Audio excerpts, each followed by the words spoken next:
Hello everyone, welcome to Học Tiếng Anh với Joseph, where we build our vocabulary and practice pronunciation through reading and sometimes singing. We continue today with story number 18 in The Cat in the Box, and it concerns the discovery of Uranus.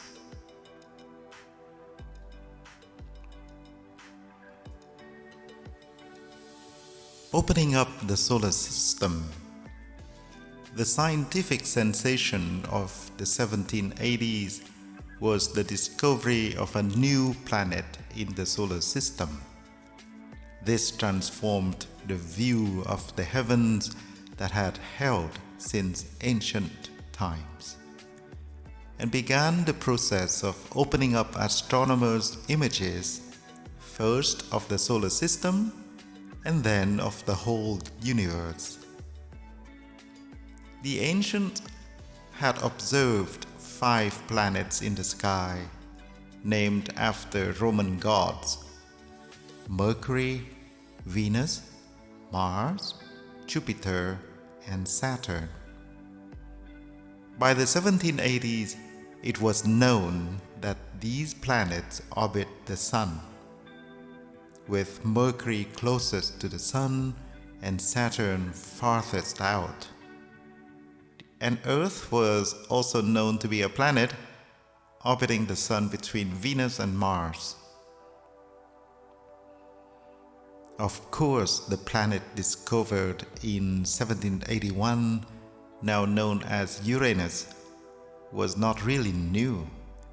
It had been around for as long as the other planets, orbiting even farther out than Saturn, and had even been observed many times, but it had been mistaken for a star or a comet.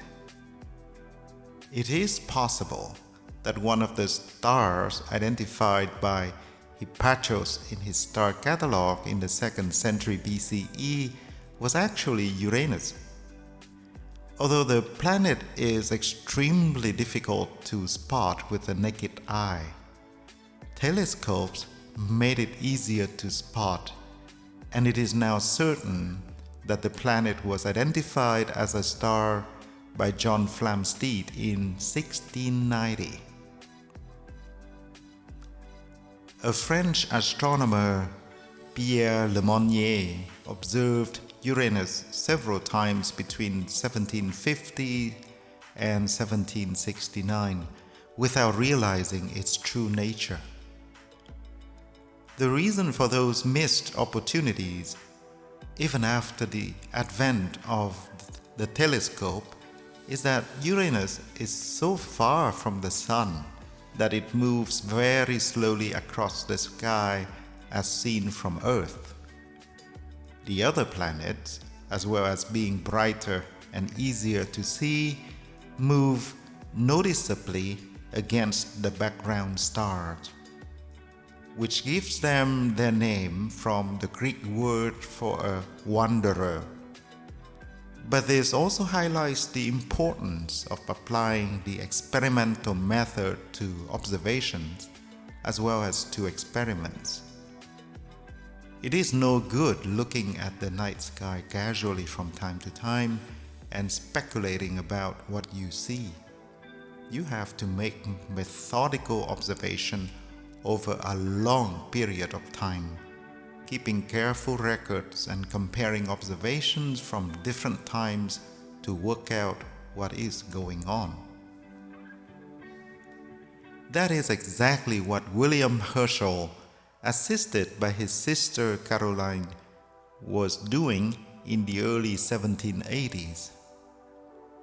Herschel was a successful musician living in Bath, who had developed a passion for astronomy and built his own telescopes, observing the skies from the garden of the house he shared with Caroline. He was actually carrying out a methodical search for double stars when, on March 13, 1781, he noticed an object that appeared in his telescope as a tiny disk rather than a star-like point of light. Stars do not appear as disks, even in the best telescopes, because they are so much further away than planets. On March 17, he looked for the object again and found that it had moved against the background stars. The natural assumption was that he had found a comet, and he reported the discovery as such to the Royal Society. But when Herschel sent details of his discovery to the Astronomer Royal, Neville Maskelyne replied, "I don't know what to call it. It is as likely to be a regular planet moving in an orbit nearly circular to the Sun as a comet moving in a very eccentric ellipsis." Ellipsis. I have not yet seen any comma or tail to it. This was a crucial point.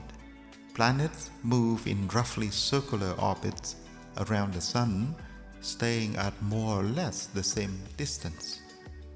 Comets dive in from the outer parts of the solar system, swing past the Sun, and head back out to the depths of space.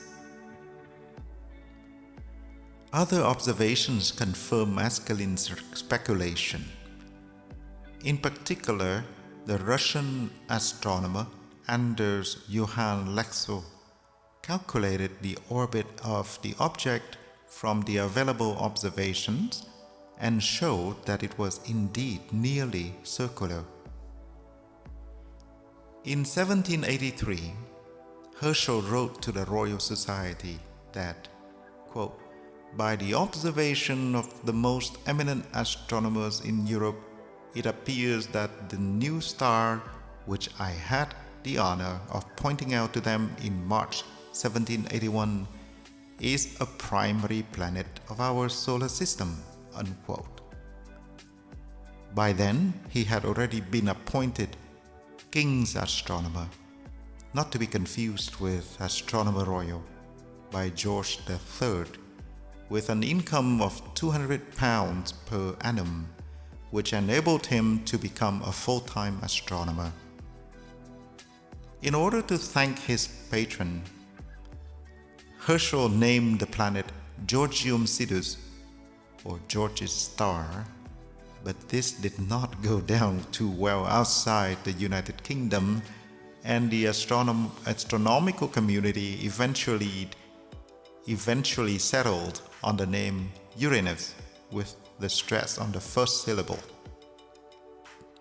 Uranus was in Greek mythology the father of Cronus and grandfather of Zeus, who were Saturn and Jupiter in the Roman pantheon, fitting the place of the planet in the solar system. For the vocabulary section today, we have a few words. Let's practice. Sensation, sensational, sensation, sensation. Astronomer, astronomer, astronomer. Comet, one comet. The comets. Planet, planet, hành tinh, from the Greek word for wanderer, wanderer. Speculation, speculate, speculate is the verb. Speculating, speculation, speculate, speculating. Methodical observation, methodical observation, methodical, from the word method. Greek mythology. Greek mythology.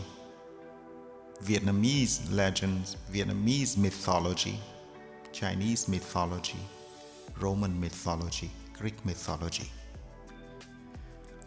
Alright, that's the end of chapter story number 18. I hope you enjoyed it. I also wish that you would subscribe so you will be notified of the new videos. There will be 100 of these and a few songs. Thank you for your time, and as usual, I will see you in the next story. Bye for now.